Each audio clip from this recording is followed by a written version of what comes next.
seconda puntata dell'importante, cioè vedersi pre-festivo. A prima si andava benissimo, anzi non so chi che ha visto, là abbiamo fatto anche dei piatti che abbiamo mangiassimo, stai anche bene, veramente robe, soprattutto nostrane, nostre robe praticamente. E adesso siamo arrivati alla seconda e anche qua avevo diversi ospiti che presento subito. Il professor Ivo Beccegato che ha scritto un libro, una guida per quanto riguarda lo stile. A Luigina che è mia assistente ormai sia sport, su tutto per quanto riguarda l'associazione Tognana. Mino che ne racconta una sua esperienza sempre su Tognana, che si è fatto una cura della volta, adesso non so se sa se va a vedere queste tante robe più moderne che ste qua ormai già anche forse superai. Tony Vignerà, l'uomo delle mani d'oro, che fa che l'uomo non si sa perché ne fa di tutti i colori. E in fondo avevo, non so se riesci a vederla, che c'è bisnonna social che adesso col computer lo ha messo su. E adesso Dio lavorare a ferri perché a intervallo, perché sennò dice che si carica massa a cervello, dopo non capisce più niente. Va bene, cominciamo e ora io Beccegato, ma ti piace intanto Milleperti intanto. Milleperti che è uno dei più bei nomi, non si coltivano a seguire, passiamo sempre per Milleperti, che per compagnie ha che fa proprio una pertica come altro, perché pertiche mi pare che sia anche altra roba, no? Una forma di misura insomma è. I campi E girando, come viene questa passione per scrivere libri? Perché uno poi scrive, che so, la storia di Cunici, di una monada, perché lo Stiglia e dintorni? Ti ho fatto un sacco di domande innanzitutto. Di solito sì, perché quando ti bisogna fare una domanda alla volta. Alla volta, perché pure smeticare. Allora, non è San Giorgio Mille Pertiche, ma San Giorgio delle Pertiche. Delle Pertiche. Delle sì, Pertiche. Sì, allora, le Pertiche, è una misura, probabilmente c'era una misura. O probabilmente invece c'era un palo infisso per terra sulla tomba di un soldato, di un morto etrusco. E qua scusa, aperte che hanno anche così, cioè abbiamo anche all'atto e poi avanti a barca. Qui c'è anche un'altra aperta. Però dalle nostre parti non c'è ancora l'usanza di usare barche. Per cui si misura i campi. I campi già era importante saperli misurare perché siccome a terra andava sempre sotto acqua perché c'era spesso alluvioni, bisognava partire da un punto di riferimento importante per poter poi rimisurare tutte quante le proprietà.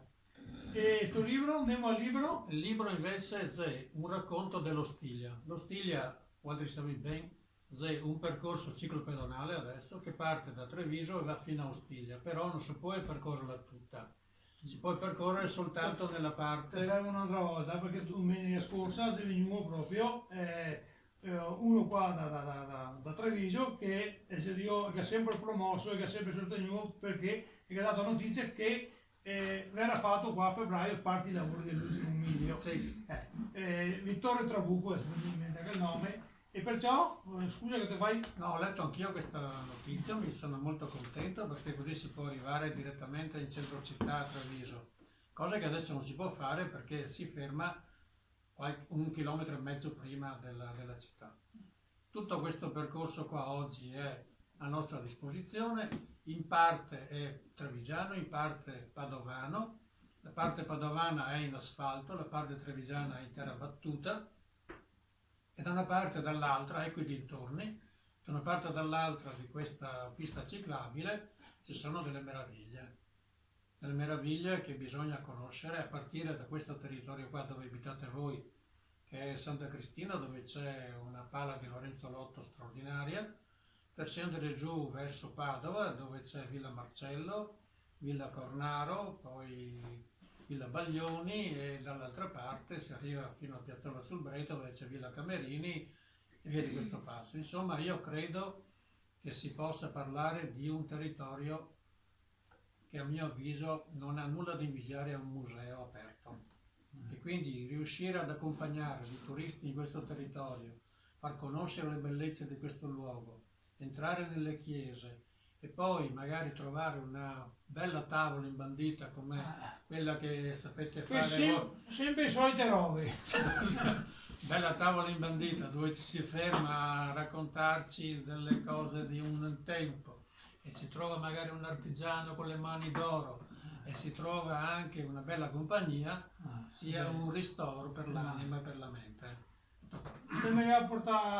Allora, non è un artigiano, però ma soprattutto perché venire con te di osterie. Quante osterie che era, perché in osteria una volta era una damigiana, un tavolino, un po' di bicchieri, che da quinto fino a quasi Treviso, 7, 8, 10 che ma non ne ho mai viste. E ora mi raccontare la storia del Casuin, che un poco volta qui c'è una biblioteca che cammina, diciamo, perché bravo, cioè che è tutta una storia che ha di suo. Quando che mi racconta del Casuin, che dice che era sempre quello che portava il pan, mandava piano, Mario, e femmine ti aspettava, ma mica, quello che aveva era il suo ritmo.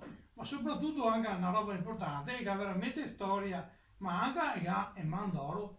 Quando andiamo fuori quel gruppo Tiveron, io ho sempre tutta roba in miniatura, che scrivo in cartella, non toccare, perché è scritto fragile, per tutti quanti da via, praticamente. E io percorrendo questa, scusa se posso...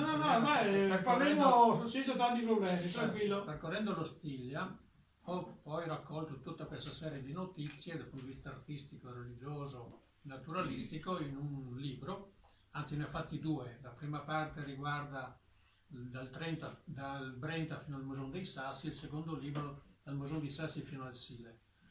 E quando sono andato a presentare questo libro nelle serate, nei comuni, nelle associazioni me l'hanno chiesto, ho avuto incontri molto belli, molto belli.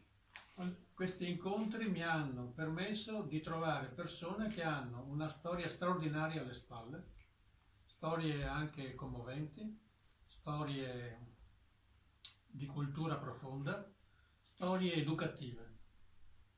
E se c'è il tempo, poi magari senza togliere spazio agli altri presenti, potrò raccontare qualcosa che mi è piaciuta molto.